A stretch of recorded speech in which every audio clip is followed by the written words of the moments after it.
Presiden Joko Widodo akhirnya buka suara terkait dengan kehadiran sosio-commerce seperti TikTok Shop yang dinilai mengancam bisnis pelaku usaha mikro, kecil, dan menengah. Jokowi menyebut dampak bisnis sosio-commerce membuat penjualan serta produksi di lingkup UMKM hingga pasar konvensional anjlok. Jokowi menilai seharusnya TikTok berperan hanya sebagai media sosial, bukan ekonomi media. Karena kita tahu itu berefek pada UMKM, pada produksi di usaha kecil, usaha mikro, dan juga pada pasar.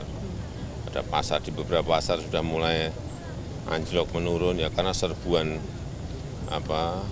mestinya ini kan dia itu sosial media, bukan ekonomi media gitu.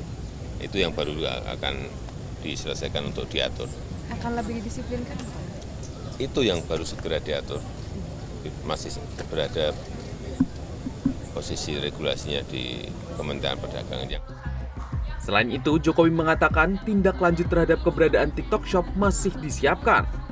Hal ini juga menyangkut urusan lintas kementerian dan finalisasi di Kementerian Perdagangan. Sementara, Menteri Perdagangan Zulkifli Hasan akan segera mengeluarkan aturan terkait TikTok Shop yang selama ini dirasa merugikan bagi pedagang offline UMKM. Menurutnya, aturan tersebut akan segera dirampungkan dalam waktu 2 pekan.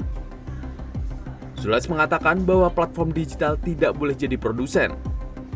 Ya, memang kita harus tata, harus diatur agar UMKM kita, pasar-pasar kita tidak sepi.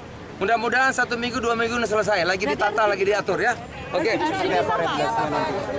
Ya, misalnya ya, yang boleh nanti dijual dari impor itu namanya positive list yang kita nggak punya. Yang kita punya harus dari dalam negeri, misalnya seperti itu ya. Kedua, platform digital nggak bisa jadi produsen ya, nggak bisa. Ya itu diatur kira-kira begitu.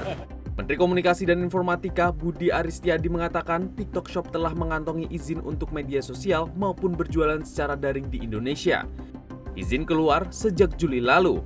Izin itu ia ketahui usai bertanya ke TikTok.